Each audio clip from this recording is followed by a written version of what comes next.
সাম্প্রতিক বৃষ্টিতে ক্ষতি হয়েছে রাজশাহীর নিচু এলাকার ধান চাষিদের। কৃষকরা বলছেন এবার বিঘা প্রতি কমপক্ষে ৩ থেকে ৪ মণ ধান কম হবে। যদিও কৃষি কর্মকর্তারা জানান বৃষ্টির ক্ষতি মোট উৎপাদনে প্রভাব ফেলবে না।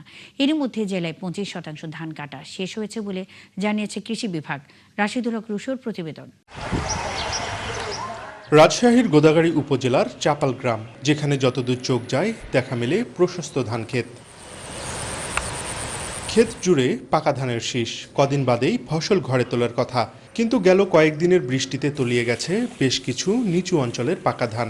বৃষ্টিতে ধরেন ভিজে গেছে, যায় এই অবস্থা, পালন টালন সব ধান টান নষ্ট হয়ে গেছে। যে টাইমে আমাদের ধান পেকে উঠেছে সেই টাইমে বন্যাতে আমরা খুব কষ্টের ভিতরে আছি, মানে ধান নিয়ে। কৃষকরা বলছেন নিচু এলাকাগুলোতে বিঘা প্রতি ৩ থেকে ৪ মণ ধান ক্ষতিগ্রস্ত হয়েছে। এতে আর্থিক ক্ষতির পাশাপাশি ভালো ফসল ঘরে তোলা নিয়েও শঙ্কা দেখা দিয়েছে। বৃষ্টি ঝড়ের কারণে আমরা ধান কাটে এলছি, আমাদের ধান পাইকা আছে, আপনার কাঁচাও আছে, আমরা পানি টানি সমস্যার কারণে তুলে এলছি আমরা ধান। দেখলে নিবে না ধান, এটা শুকানোর পরে গালিবে।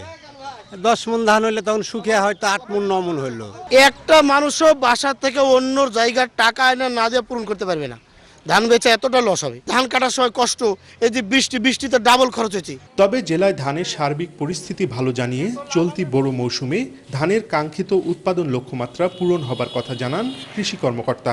ইতোমধ্যেই আমাদের মাঠের রিপোর্ট থেকে যেটা পেয়েছি আমরা, আমাদের প্রায় 25% ধান কর্তন সম্পন্ন হয়েছে এবং গড় ফলন আশানুরূপ।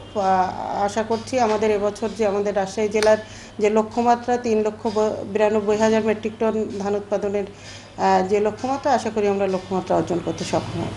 এবছর জেলায় ৬৮,৩০০ হেক্টর জমিতে চাষ করা ৩,৯২,০০০ মেট্রিক টন বোরো ধান উৎপাদন লক্ষ্যমাত্রা নির্ধারণ করেছে কৃষি বিভাগ। রাশিদুল হক রুশো, ৭১, রাজশাহী।